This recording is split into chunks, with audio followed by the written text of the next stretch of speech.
Shalom, jemaat Tuhan kasih Tuhan dimanapun berada. Saya percaya bahwa dalam hari-hari yang kita lalui, Yesus Allah kita Allah yang luar biasa.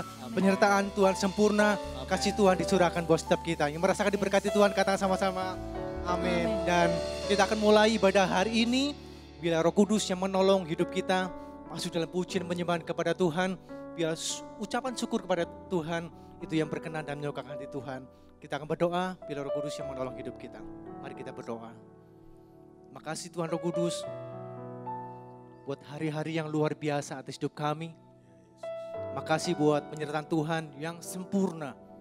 Makasih buat kekuatan yang baru, buat limpahan rahmat yang selalu tercurah atas hidup kami. Bagi setiap orang-orang yang mengasihi Tuhan. Ini hidup kami Tuhan. Kami membawa diri hidup kami kepada Tuhan. Hendak menaikkan syukur kepada Tuhan. Menaikkan pujian kami, menaikkan penyembahan kami. Roh Kudus yang menolong dan mengurapi setiap kami dimanapun kami berada. Percaya kuasa-Mu yang tak terbatas melawat setiap kami. Terpujilah nama-Mu Tuhan, hari ini untuk selama-lamanya. Hanya nama Yesus yang dipuji dan dimuliakan. Yang siap memuji penyembah Tuhan, menaikkan pujian kepada Tuhan. Sama-sama katakan, amin. Berikan tepuk tangan bagi nama Tuhan. Haleluya. Hanya Yesus kekuatan hidup kita. Haleluya. Mari sama-sama menaikkan pujian ini. Sebab Yesus adalah sumber kekuatan. Haleluya.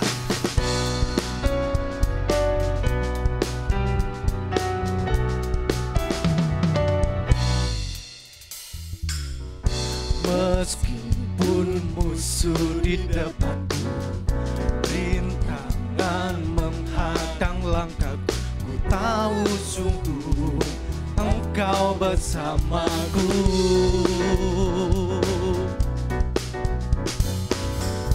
Beribu rebah di kiriku, berlaksa di sisi kananku. Ku tahu janji-Mu, Engkau bersamaku. Takkan pernah goyah keyakinanku pada diri-Mu, Yesus Tuhanku. Tiada yang seperti diri-Mu. Kaulah kuatku, kebanggaanku, gunung batu dan keselamatanku. Kuat tangan-Mu, perlindunganku. Kaulah Allah, sumber kemenanganku. Hanya Yesus sumber kekuatan dan pengharapan kita. Haleluya.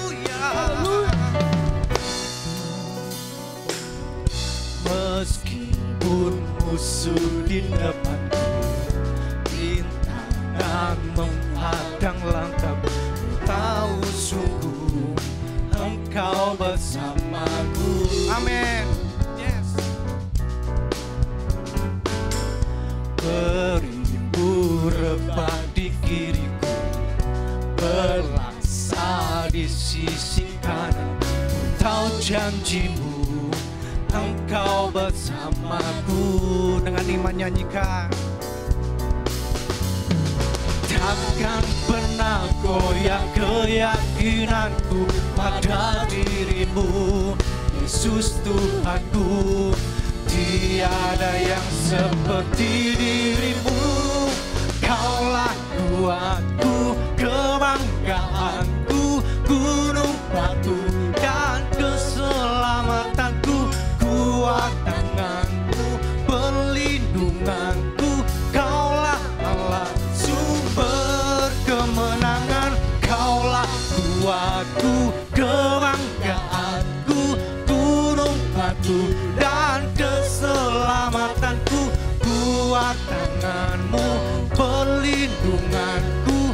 Kaulah Allah, sumber kemenangan. Kaulah kuatku, kebanggaanku, gunung batu dan keselamatanku. Kuat tangan-Mu, perlindunganku. Kaulah Allah, sumber kemenangan.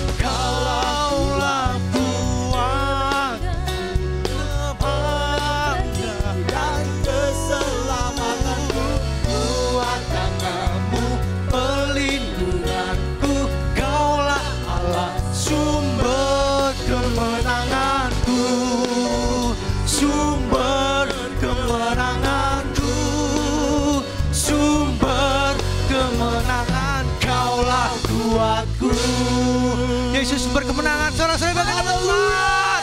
Haleluya. Tetap percaya bahwa Yesus adalah sumber pengharapan dan kemenangan di hidup kita. Amin.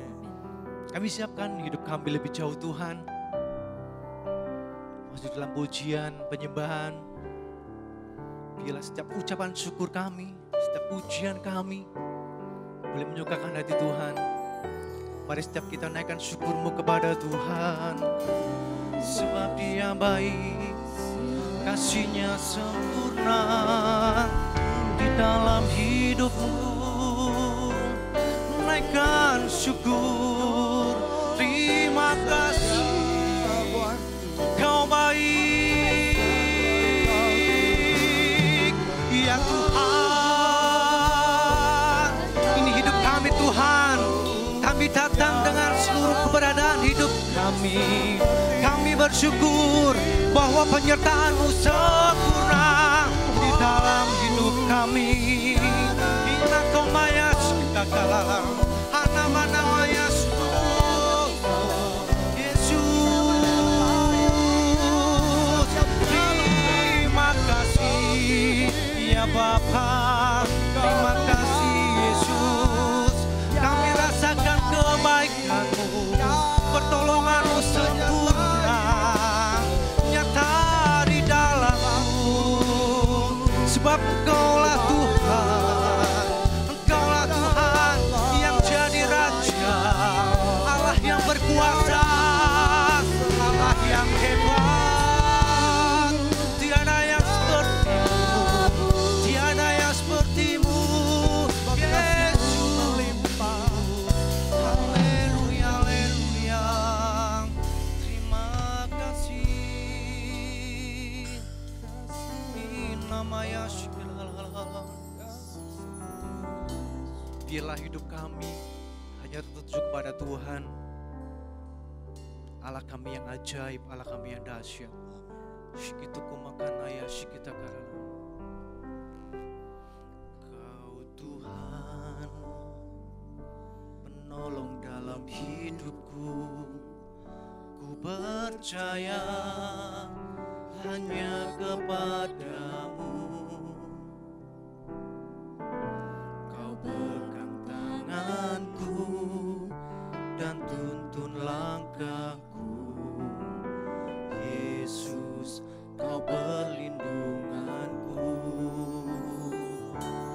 Kau Tuhan, kekuatan dalam hidupku, penolongku dalam kesesatan. Kau gunung batuku dan pertahananku. Yesus, kemenanganku. Yesus, padamu ku berseru, Kaulah penyelamatku. Terpujilah Kau Tuhanku. Mulut ku memuji nama-Mu sepanjang umur hidupku. Terpujilah Kau Tuhanku di atas segalanya. Naikkan pujian ini dengan imanmu. Haleluya. Kau Tuhan, penolong dalam hidupku. Ku percaya hanya kepadamu. Kau pegang tanganku dan tuntun langkahku. Yesus, Kau perlindunganku. Amin. Kau Tuhan, kekuatan dalam hidupku, penolongku dalam kesesatan.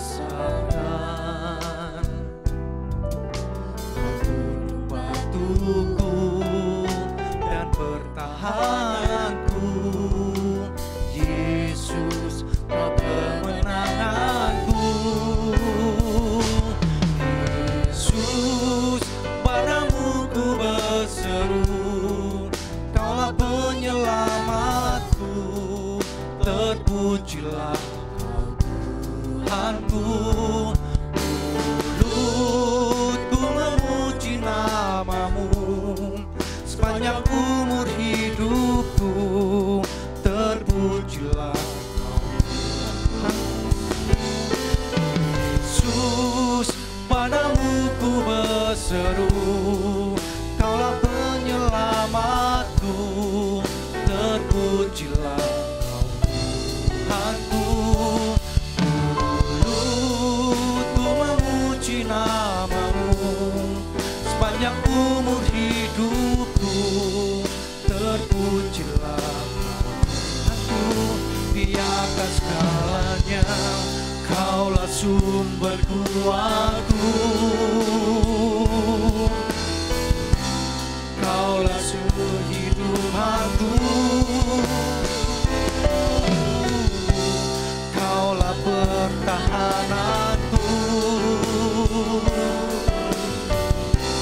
Ku percaya padamu,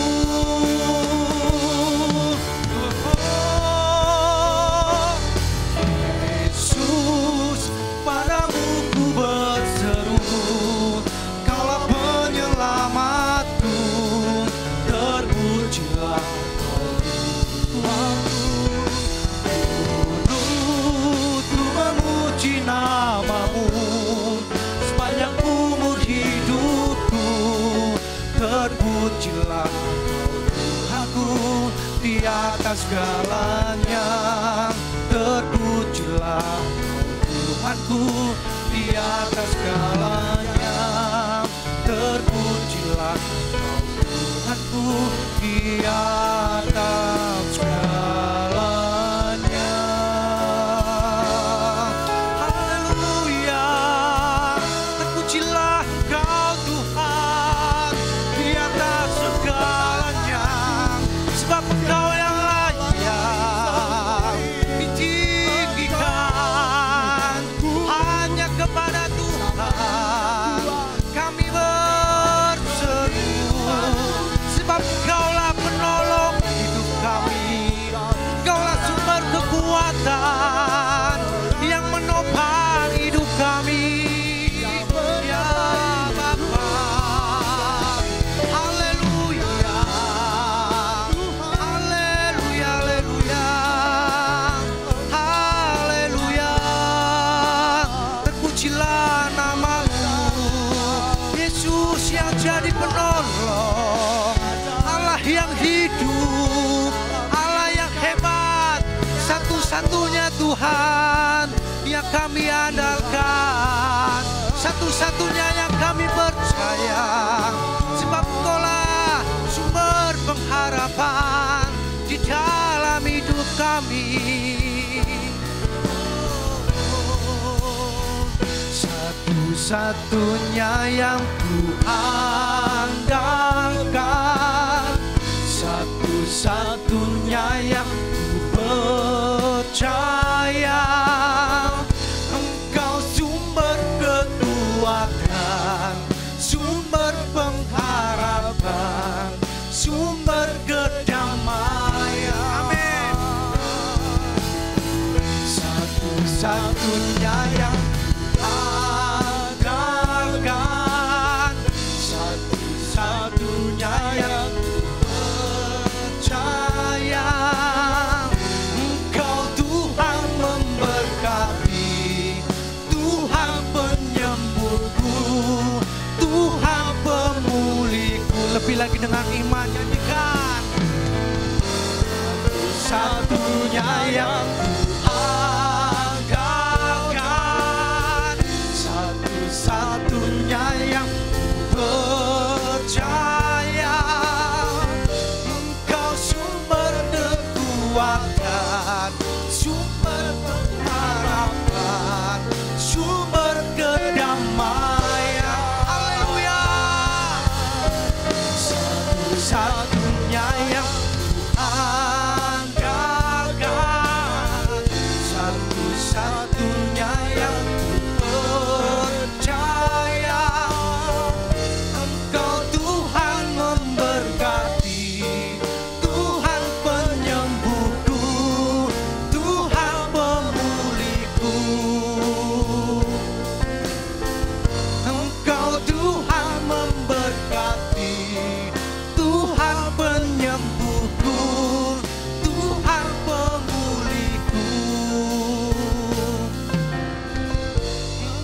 Tuhan memberkati, Tuhan penyembuhku, Tuhan pemulihku.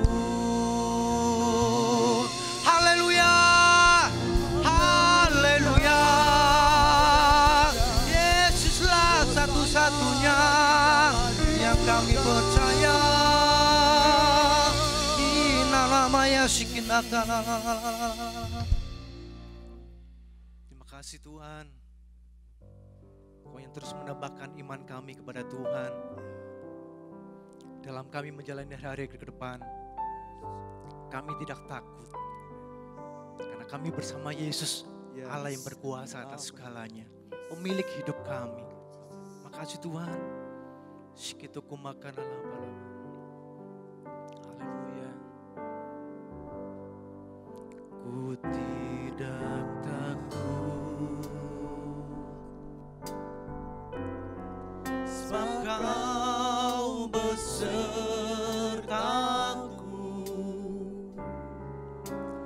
Ku tidak bimbang, sebab Engkau Allahku. Engkau meneguhkanku,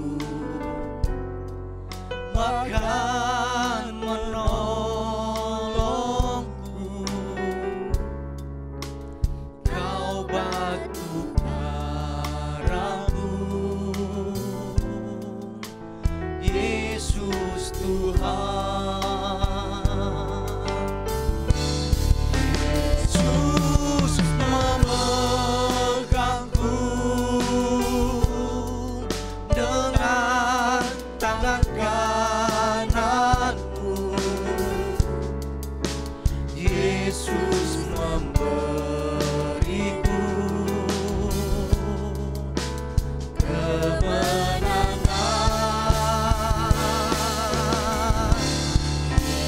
Yesus memegangku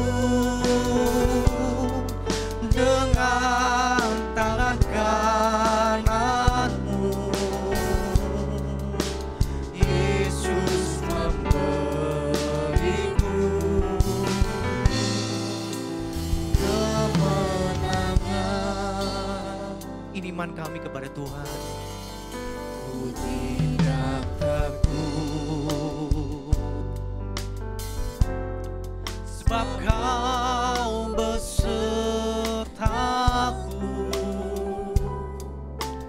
Ku tidak bimbang, sebab Engkau Allahku. Amin. Engkau meneguhkanku, bahkan menolongku. Kau batu karangku, Yesus Tuhan. Yesus memegangku dengan tangan kananmu. Yesus memberiku kemenangan. Yesus memegangku dengan tangan kananmu. Yesus memberiku kemenangan. Lebih lagi pujian ini kepada Tuhan. Yesus memegangku dengan tangan kananmu. Yesus memberiku kemenangan, kemenangan.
berikan sebagian berkat yang kau terima.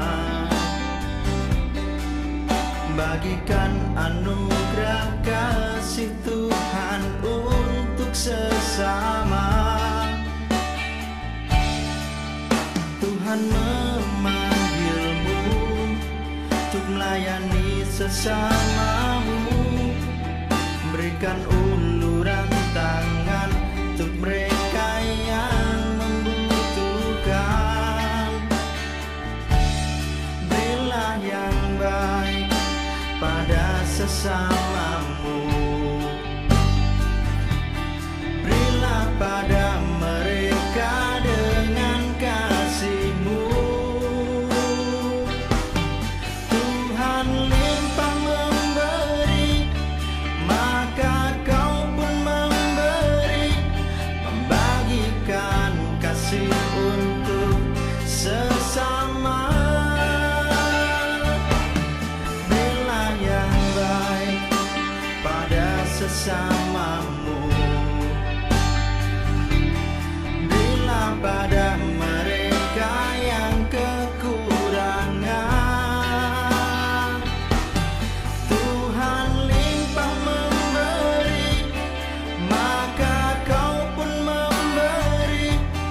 Hidupmu pastikan berkelimpahan.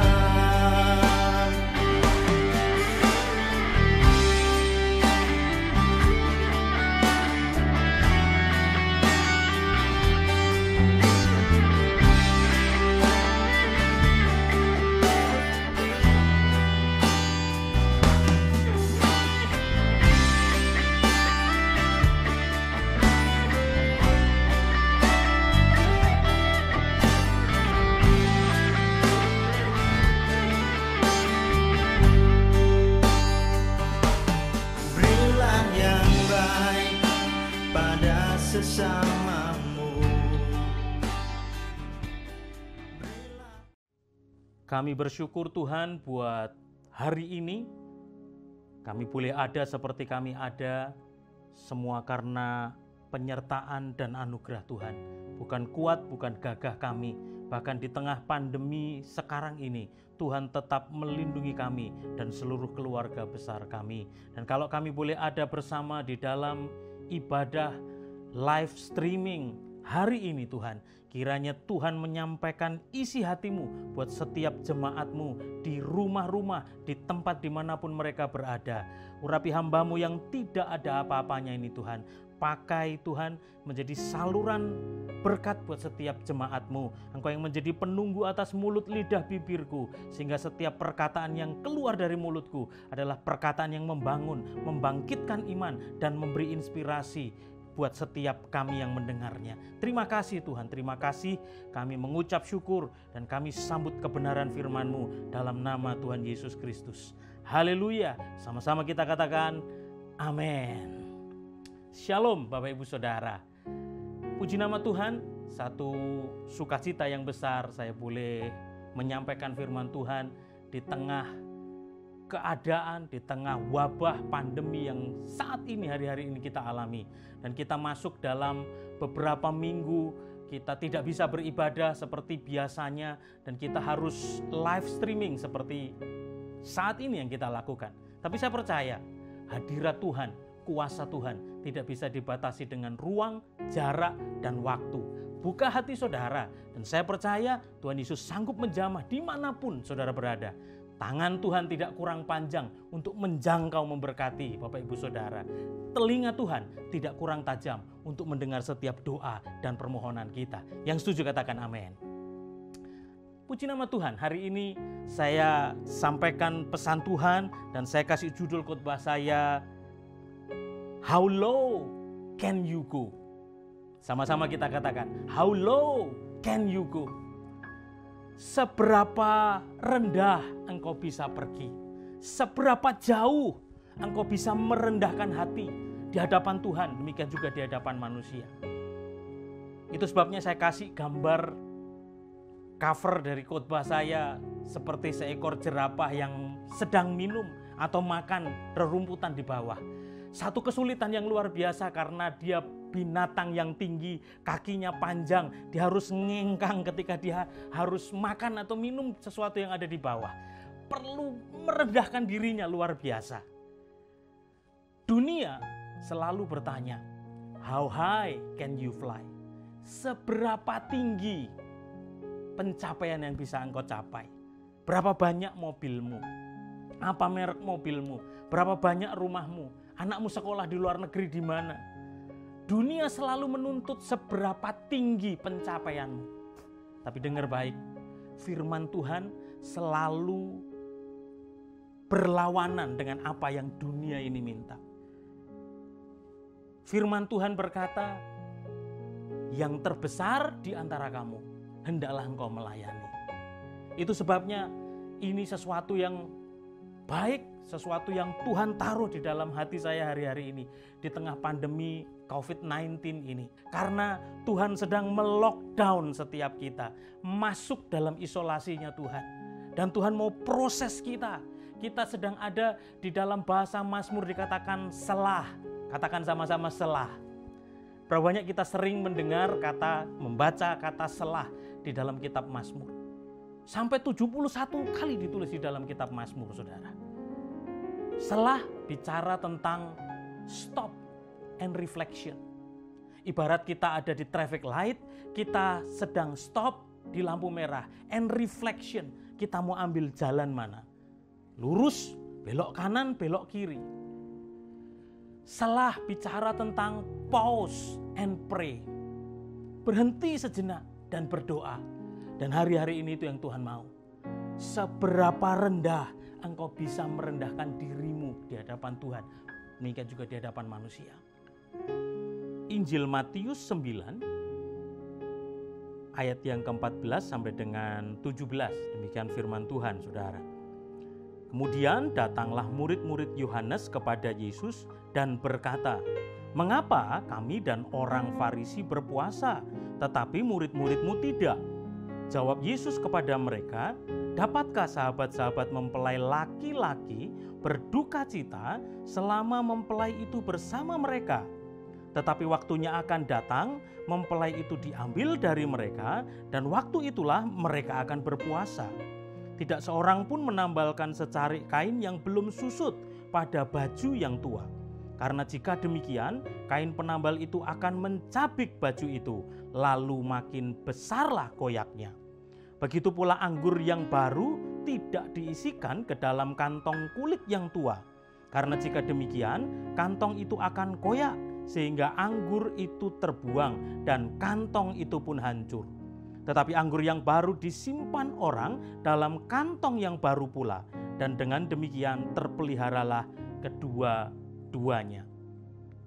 Seperti yang saya sampaikan tadi, saudara, bahwa paralel dalam perikop ini kita bisa lihat dalam Markus 2 ayat 18 sampai dengan 22 dan Lukas 5 ayat 33 sampai dengan 39.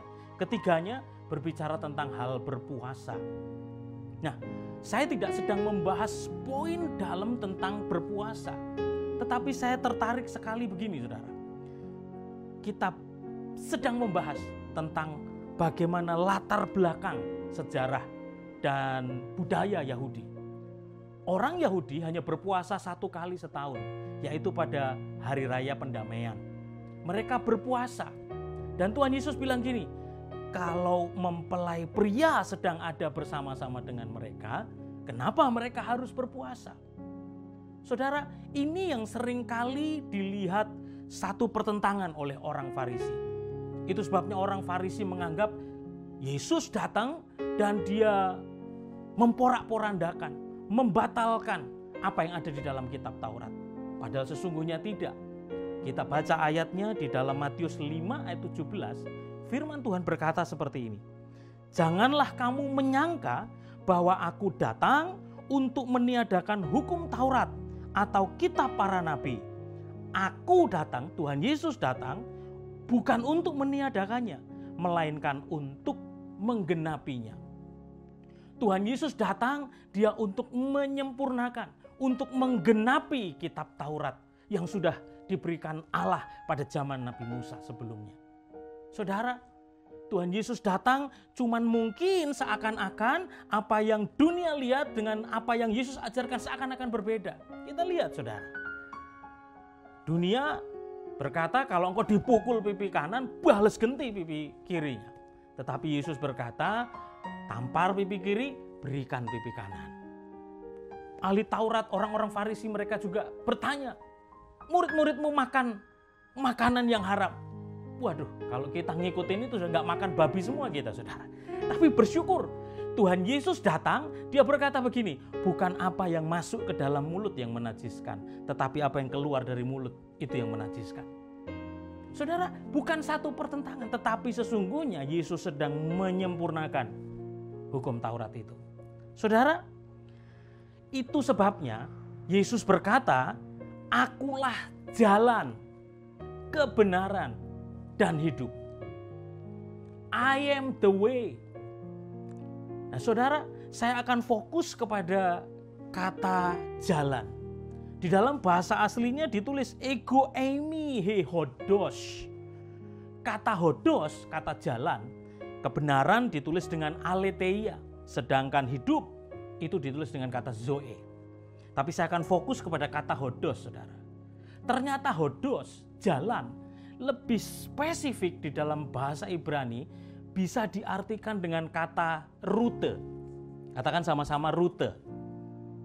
Jadi Tuhan Yesus tidak sedang berkata begini saudara.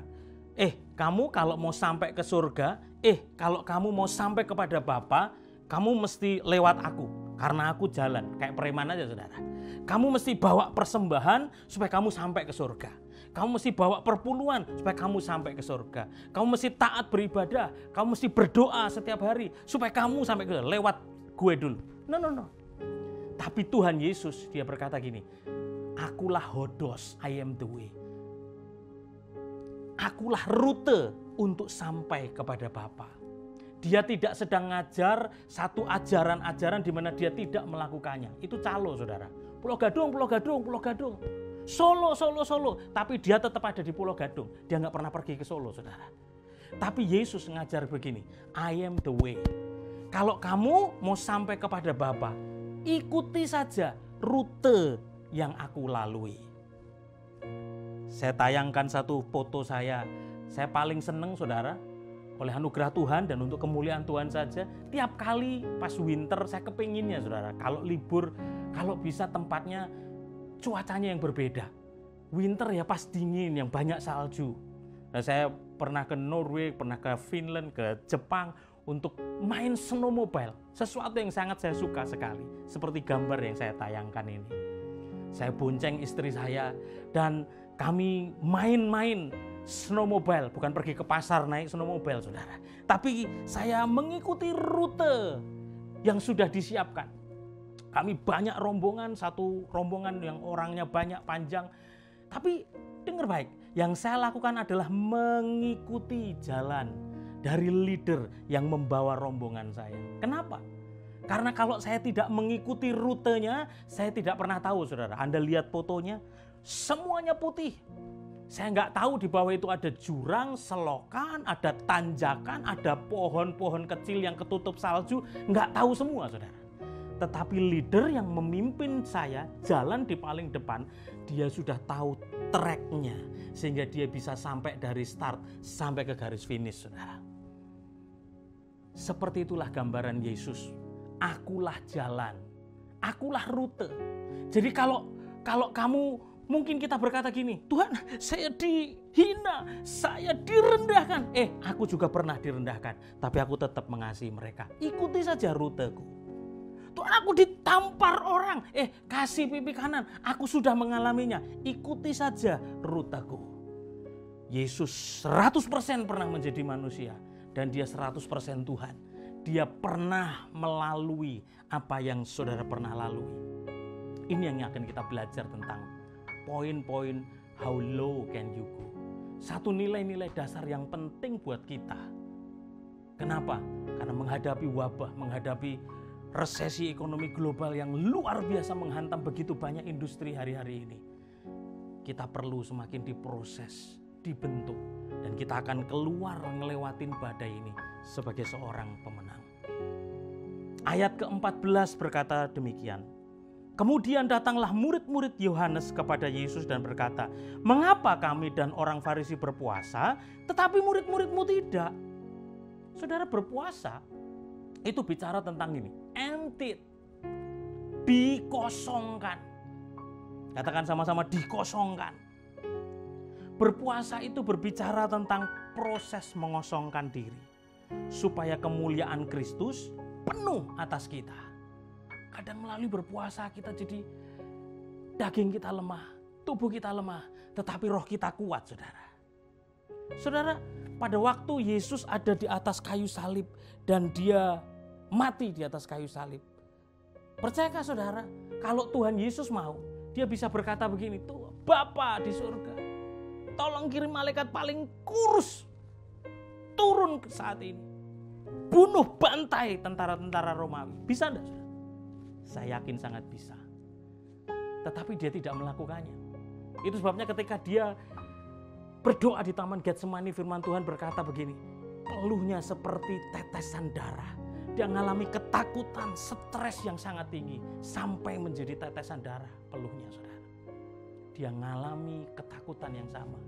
Tetapi dia mengosongkan dirinya, dia menundukkan keinginan dagingnya. Dan dia berkata, biarlah cawan ini lalu daripadaku, tetapi biar kehendak Bapa yang jadi.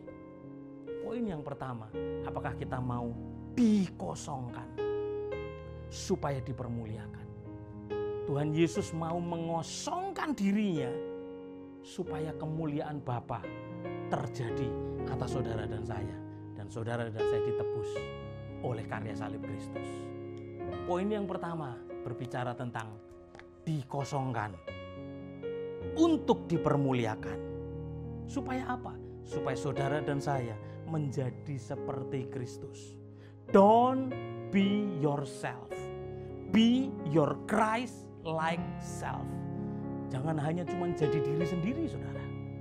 Tetapi jadilah seperti apa yang Tuhan Yesus mau di dalam kehidupan saudara. Semakin besar Anda mengosongkan diri saudara, maka sebesar itulah kuasa Tuhan dinyatakan dalam hidup saudara. Yang setuju katakan amin. Gambaran dikosongkan untuk dipermuliakan supaya kehendak Tuhan nyata atas hidup kita. Itu gambarannya gini, saudara. Ini adalah gelas hidup kita. Tapi berapa banyak seringkali saya gambarkan ini adalah pikiran kita. Dan seringkali kita hanya berpikir gini, aduh Tuhan, kalau urusan kuliah Tuhan mana ngerti sih? Saya mahasiswa pokoknya saya lebih ngerti lah tentang urusan kuliah, Tuhan gak ngerti. Aduh Tuhan, kalau urusan pacaran, kalau urusan cari pasangan hidup, Tuhan mana ngerti selera saya jauh lebih ngerti selera saya. Aduh Tuhan, kalau urusan pelayanan, saya mah sudah WL singer lama, saya batuk aja, aduh. Dan kita bisa pelayanan bahkan tanpa melibatkan Tuhan. Saya udah tahu lagunya, nanti chordnya apa, nyambungnya kemana. Saya lebih ngerti Tuhan. Begitu kita mulai bekerja, kita mulai, aduh Tuhan kalau urusan kerjaan, tender, project, Tuhan ngerti apa? Saya jauh lebih ngerti dong Tuhan. Atau apalagi, mungkin urusan keluarga, urusan suami istri, aduh Tuhan kalau urusan ngelayanin suami, ngelayanin istri, menyenangkan anak-anak, saya jauh lebih ngerti Tuhan. Dan kita hanya libatkan Tuhan hanya sebagai melegalisasi saja. Itu sebabnya saya pakai Fanta, nggak boleh nyebut merek, Fantit gitu. Gambaran dari darah Kristus merah. Dan kita cuma minta blessing, yang penting saya kan Kristen, yang penting saya harus berdoa menyebut nama Tuhan untuk keterlibatan Tuhan dalam seluruh hidup saya. Dan kita mulai melibatkan Tuhan hanya sesaat saja, yang penting Tuhan berkati.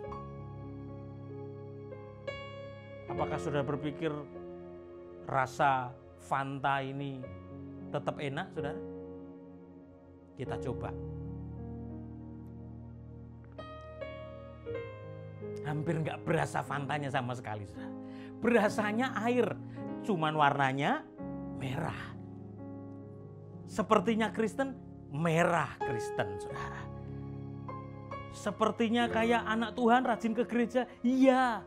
Sepertinya merah, tetapi dalamnya rasanya nggak ada rasa asli dari fantitnya, saudara. Tapi apakah kita mau menjadi seorang anak Tuhan yang betul-betul dalam seluruh aspek hidup kita bangun pagi dan kita bersyukur kita melibatkan Tuhan, bangun mezbah dan bangun penyembahan sama Tuhan. Tuhan, tolong Tuhan penuhkan hidupku ya Tuhan. Kita berangkat kuliah, kita sekolah, kita berangkat ke kantor, kita berangkat ke toko, ke pabrik saudara. Anda berdoa datang dalam ruangan saudara. Tuhan berkati perusahaanku, berkati pabrikku.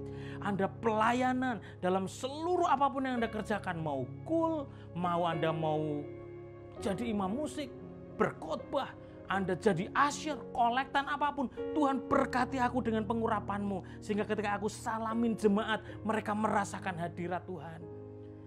Anda pulang, Anda tutup hari saudara, dan Anda bersyukur kepada Tuhan. Terima kasih buat sepanjang hari ini Tuhan. Penuh, sama penuhnya saudara. Percayakah saudara bahwa gelas kehidupan yang kedua ini jauh lebih nikmat rasanya? Percayakah saudara? Moso, mari kita coba.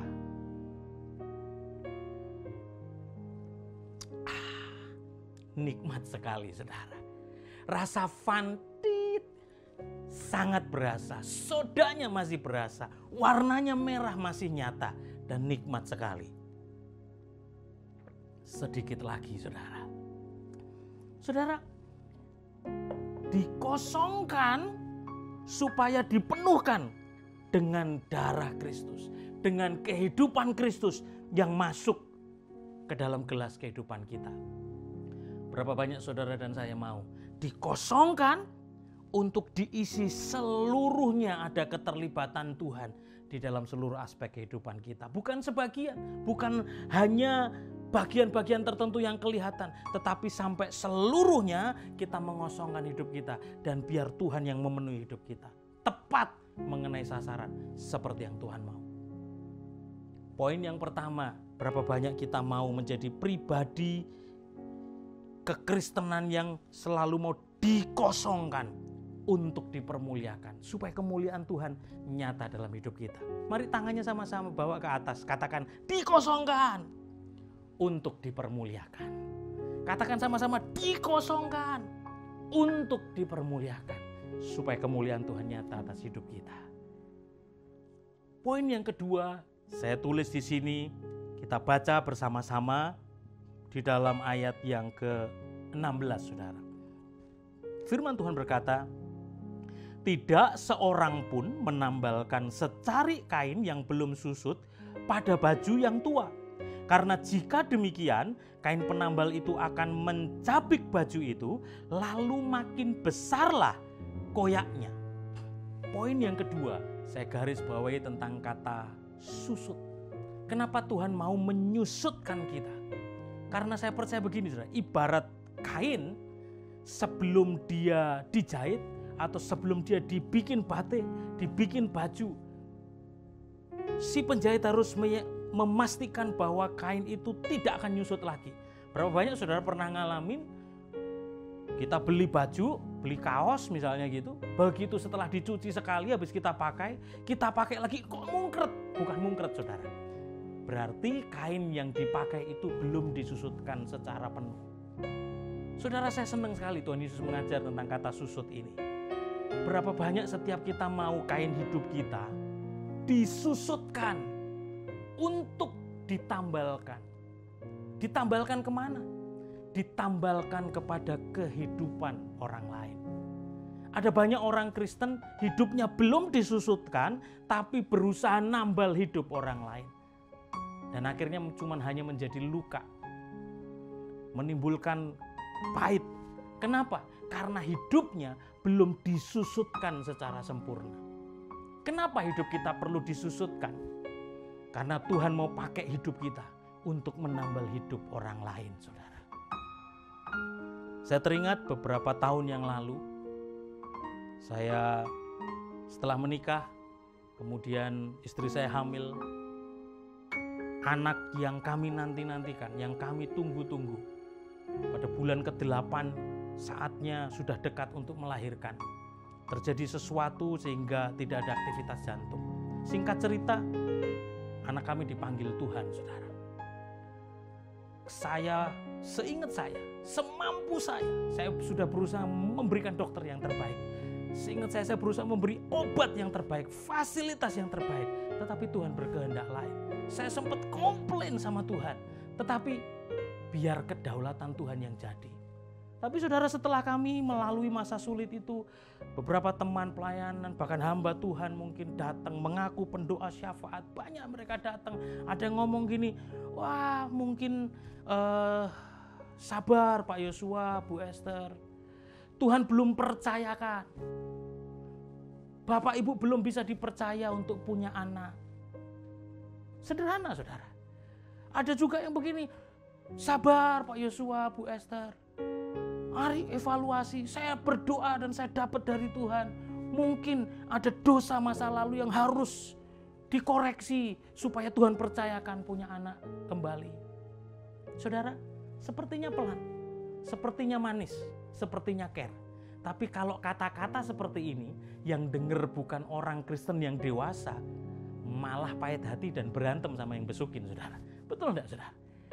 Kenapa? Karena hidupnya belum disusutkan. Berapa banyak kekristenan hidupnya belum susut, berusaha nambal hidup orang lain. Ada enci-enci ditinggal minggat sama lakinya. Aduh tolong doain saya ditinggal suami saya, digondol wewe gombel. Lalu ibu-ibu yang lain datang dan mendoakan. Dia tanya, dia konseling sama ibu-ibu, tolong doakan saya, suami saya meninggalkan saya. Jawabannya malah, aduh Cik, orang laki mah sama semua. Sama. Ntar kalau lihat yang jidatnya kempling juga hilang. Saudara, datang bukan memulihkan, bukan menambal hidupnya, tetapi membuat hidupnya semakin koyak. Ada berapa banyak kita melihat kekristenan yang belum selesai disusutkan. Bicara tentang dibaptis, bicara tentang dipenuhi dengan baptisan Roh Kudus, bicara tentang disusutkan hidupnya dan mulai menyerahkan hidupnya kepada Tuhan supaya bisa ditambalkan kepada orang lain. Seperti Kain, dia harus direndam ke dalam air. Disusutkan sepenuhnya, baru dia bisa menjadi sebuah baju. Baru dia bisa menjadi sebuah hasil karya yang lebih baik. Saudara, poin yang kedua, mari tangannya sama-sama katakan disusutkan untuk ditambalkan. Katakan sekali lagi, disusutkan untuk ditambalkan. Supaya nggak lupa saudara, poin yang pertama katakan sama-sama, dikosongkan untuk dipermuliakan.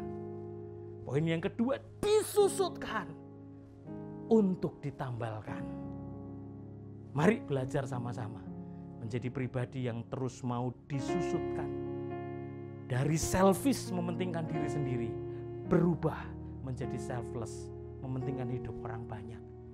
Poin yang ketiga kita baca dari ayat yang ke-17, Bapak Ibu Saudara. Demikian firman Tuhan, begitu pula anggur yang baru tidak diisikan ke dalam kantong kulit yang tua. Karena jika demikian, kantong itu akan koyak sehingga anggur itu terbuang dan kantong itu pun hancur. Tetapi anggur yang baru disimpan orang dalam kantong yang baru pula. Dan dengan demikian terpeliharalah kedua-duanya.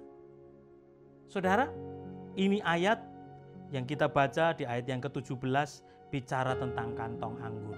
Kita akan lihat bagaimana sih kantong anggur pada zaman Yahudi dulu.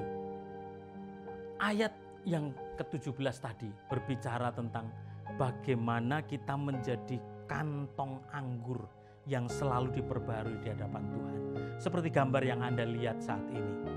Yang warnanya lebih gelap itu adalah kantong anggur yang lama. Sudah lemes teksturnya, saudara. Yang agak coklat muda warnanya itu adalah kantong anggur yang baru. Saudara, pada zaman dulu orang menyimpan anggur wine itu ke dalam kantong dari kulit binatang.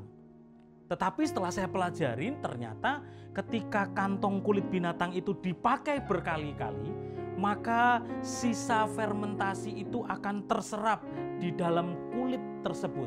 Dan ketika beberapa kali dipakai, beberapa kali diisi ulang dengan anggur yang baru, lama-lama kantung itu akan rapuh dan koyak tidak kuat, maka dia akan pecah. Kenapa? Karena anggur yang baru dia mengeluarkan gas berfermentasi cukup tinggi. Itu sebabnya saudara, Tuhan mengajar supaya kita selalu menjadi kantong anggur yang baru. Kenapa? Karena kantong anggur yang baru dia bisa diisi dengan anggur yang baru. Poin yang ketiga saya tulis di sini, diperbaharui untuk diberkati. Bagaimana kita bisa menjadi pribadi yang diperbaharui untuk diberkati. Poin yang ketiga bicara tentang bagaimana kita harus menjadi kantong anggur yang selalu baru. Saya punya seorang teman beberapa waktu yang lalu, ketika dia mulai set up bisnis, dan sebelumnya dia ngotot tentang perpuluhan, tentang persembahan. Ini kan jerih keringat saya, ini kan jerih payah saya, Pak. Kenapa saya harus memberi dan angkanya seperti ini? Ini kan hak saya. Saya mengajar beberapa kali tentang hal itu kepada dia. Dan ketika dia set up perusahaan, diberkati luar biasa, seakan-akan diberkati. Tender-tender menang. Dia dapat job begitu banyak. Tapi dengar baik, satu kali dia datang kepada saya nangis. Dan dia tanya, Pak Yosua, kenapa Tuhan jahat izinkan ini terjadi? 1 bulan saudara. Mobilnya didodos, dijebol maling 2 kali saudara. Laptopnya diambil 1 tas. 1 laptop hilang, dia baru ganti laptop baru, nyari filenya diperbarui, belum sampai komplit semua, sudah hilang lagi. Gak cukup dengan itu, Pak, 2 kali mobil saya dijebol orang. Tapi sekarang 2 anak saya gentian opnam masuk rumah sakit. Dan puncaknya kemarin malam, istri saya datang ngamuk-ngamuk, bahkan minta cerai. Saudara, ada berapa banyak kita orang Kristen, kita diberkati seakan-akan luar biasa, tetapi kantungnya bocor. Kenapa? Karena menggunakan kantung yang lama, paradigma, cara berpikir yang lama. Ini kan duitku, ini kan punya aku. Sehingga kita tidak pernah memperbarui kantong hidup kita. Anda pilih mana? Diberkati banyak, tapi bocor banyak. Atau Anda pilih diberkati secukupnya, tapi Anda bisa menjadi pengelola yang mengelola apa yang Tuhan percayakan. Sebab kita bukan pemilik. Tuhan pemilik semua harta benda kita. Kita hanya pengelolanya saja. Setuju, katakan amin. Poin yang ketiga, Tuhan memberkati sesuai dengan wadahnya. Apakah saudara menjadi wadah kantong anggur yang selalu baru? Sehingga ketika diisi anggur yang baru, kantungmu sanggup mengelolanya dengan baik. Dari perikop yang sederhana mengenai hal berpuasa, ayatnya cukup singkat, tetapi kita belajar 3 hal yang penting untuk kita bisa menjadi pribadi yang terus diperbaharui dan diproses lebih indah di hadapan Tuhan. Di tengah pandemi corona, di tengah kondisi yang sulit bagi semua orang, mari Tuhan sedang proses kita. Tuhan sedang melockdown kita, mengisolasi kita untuk kita bisa stop and reflection. Kita belajar 3 hal. Yang pertama, apakah kita mau menjadi pribadi yang dikosongkan untuk dipermuliakan? Dan yang kedua, apakah kita mau disusutkan untuk ditambalkan kepada kehidupan banyak orang? Dan yang ketiga, apakah kita mau diperbaharui untuk diberkati? 3 hal yang sederhana ini saudara, dan pesan Tuhan singkat. God bless us not to increase our standard of living, but to increase our standard of giving. Tuhan memberkati kita bukan untuk meningkatkan gaya hidup kita, tetapi meningkatkan gaya memberi kita. Sebab di dalam berkat yang Tuhan percayakan kepada kita, ada berkat untuk rumah Tuhan, ada berkat untuk orang-orang miskin, ada berkat untuk orang-orang yang membutuhkan di sekitar kita. Apakah kita menjadi pengelola yang baik? Pertanyaannya ada di dalam setiap hati kita. Jadilah pribadi yang terus semakin indah, berkenan, dan menjadi pengelola yang baik di hadapan Tuhan. Tuhan Yesus memberkati.